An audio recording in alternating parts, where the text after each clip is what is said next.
I was wrong about Royal Caribbean's Infinite Balcony. I used to actually avoid booking Royal Caribbean's Infinite Balcony cabins. I thought they were a gimmick, not a real balcony experience. But after trying one once again on Star of the Seas and talking to some friends, I completely changed my mind. Once you understand what this cabin is really all about, I think you might come over to my side of the fence as well. So let's talk about what an infinite balcony is, because it's not a true balcony. It's an enclosed room with a window that opens. This type of balcony was first introduced on Celebrity's Edge-class ships, and then Royal Caribbean adopted it / borrowed it to bring it onto Icon of the Seas. And when it was being announced that it would be on Icon of the Seas, the first thing I thought about were all the negative reviews about infinite balconies. There were a lot of negative reviews from cruisers who really didn't love the experience for two primary reasons. Not only is it not a true balcony because it has an enclosed room with a window that opens, it also felt like it took away from the fresh air experience, being able to step out there and take a deep breath and enjoy the ocean air or whatever air is around you. And that is kind of missing there. And then there are concerns about feeling like boxed in, so to speak. Now, I've cruised for many, many years, and I have only ever cruised with traditional balconies when I stay in a balcony room. So trying one on Icon of the Seas, I initially disliked it for those reasons, because it really felt like all those things people said were true. It's not a balcony, it's a window. And as soon as you open that window, in fact, especially in the Caribbean and anywhere warm, the air conditioning stops and all the cold air gets sucked out of the room. And so what happens is all the mirrors and everything get fogged up and your room becomes extremely warm until you close the window, and then you have to give it time for the air conditioning to catch back up. Now, so far, I've only said bad things about the infinite balcony. You're thinking to yourself, okay, Matt, why would I want to book this? Really, the turning point was realizing that my assumption was wrong. And I was talking to some other people while I was on Star of the Seas, and I was commiserating. I was like, man, these infinite balconies, huh? Terrible, right? But I was really talking to a lot of other people about it, and they came up with a really good observation I hadn't considered. Traditional balconies often go unused because it's simply too hot or too windy outside. When you're on a Caribbean cruise, especially, for most months of the year, at least like 9 to 10 months of it, it's very hot and very humid out there. And depending on the type of balcony, where your ship is facing, and a variety of other factors, there might not be any window there, you could be too much wind, or it simply could feel like the surface of the sun because the sun is hitting it and it's just really uncomfortable being there. And that's actually very, very true. And when you realize that and start thinking about how I actually use my balcony, I rarely go out there. I mean, my wife likes going out there, but she'll go out there for a little burst of time. But the reality is it often goes unused because we simply find it just not comfortable. Now, in the winter months,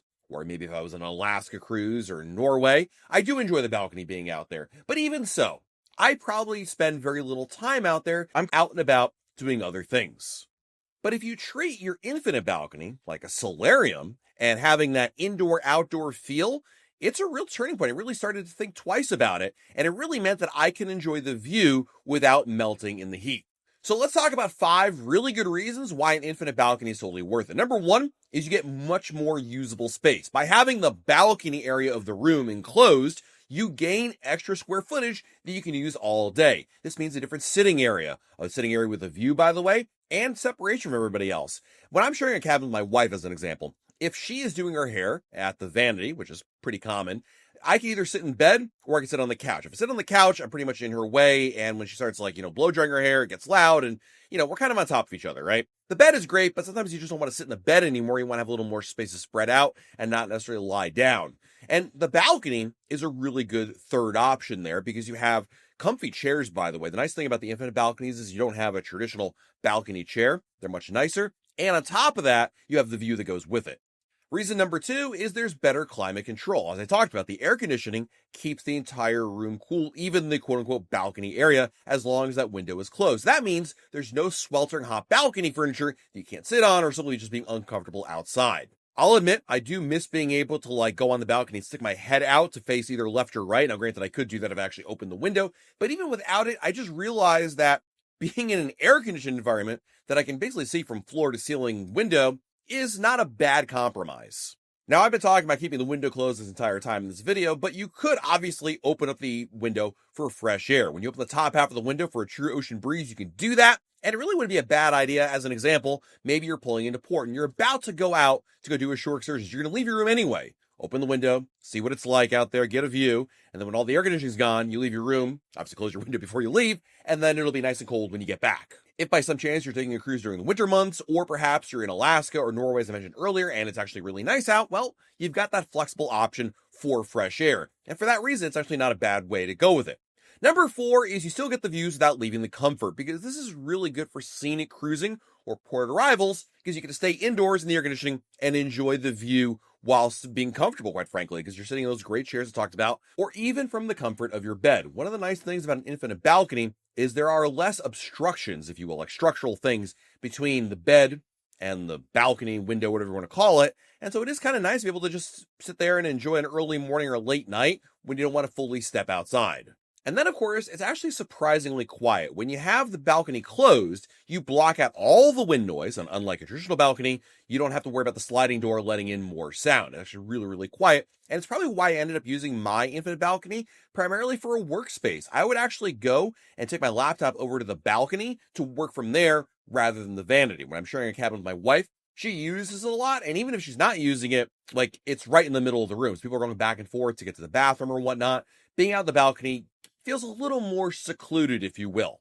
Now, I'm going to offer a reality check here, because everything I've talked about the infinite balcony doesn't actually address the issues I had primarily with the infinite balcony before a recent cruise, and this is the truth. There are some things that are true about it, but I've made my peace with them, so to speak. Like, number 1, it's not a real balcony. You're absolutely right, it's not. A real balcony is one you can step out to, and you have not only a view forward, but to the left and to the right, and you're really enveloped being outdoors. With an infinite balcony, you're simply not. Even with the window open, you literally have to stick your head out in order to have that kind of sensation, but it feels more like a dog going for a car ride with his head sticking out the window rather than a traditional balcony. So yeah, you're right. It's not a real balcony. Number 2, if you're concerned about missing the fresh air, you still have it, but it's more on your terms is the way that I look at it. I mean, you're right. You can't be enveloped in. You can't sit out there and be enveloped in it all. But the reality was I rarely ever did that. So that's why I really don't miss it all that much. I still could open the window to get fresh air, but it's not as critical a thing because in reality, practically speaking, I just never used it. And then number 3, I was actually reading up on why people didn't like an infinite balcony, and people said privacy concerns. I think a regular balcony is far less private. The reason why I say that is for a regular balcony, the person on either side of you can easily stick their head around the corner to see what's going on in there. Many times I've done that because someone's doing something in there, like nothing crazy, just like, kids being kids or weird sound. And you're like, hey, what is that? And you peek around. Anyway, there's always that potential. With an infinite balcony, it's nearly impossible. I mean, I suppose somebody with an Inspector Gadget type neck could stick their head out and maybe peer into yours. But because there's nothing out there, I feel like it's not as much of an issue. Plus, of course, you still have the shade and the window controls to keep everything private. If you've avoided an infinite balcony because you think they're simply not worth it, I was right there with you. But now I see them as a really good alternative, especially in warmer climates. And ultimately, I'll end up using my balcony space on an infinite balcony much more than a traditional balcony simply because of the weather issues that I have, especially on a Caribbean cruise. So what I would recommend is at least giving it a try. And when you do that, go into it with the mindset it's not a traditional balcony. It won't be a traditional balcony. It won't feel like one. That's not a problem, though. Go into it thinking like it's your own solarium. It's an enclosed area to enjoy the views, climate controlled, and some extra space to enjoy. Anytime you're on a Caribbean cruise between the months of like March through November or even December, that can actually be a huge advantage. Have you ever stayed in an infinite balcony? I want to hear your thoughts on did you love it or hate it? Let me know in the comments below. And while you're considering cabin choices, how about the 5 best cruise ship cabin locations? Our next video has exactly where to pick the perfect cabin on any cruise ship. Thanks for watching. This has been Matt from RoyalCaribbeanBlog.com, and we'll talk again real soon.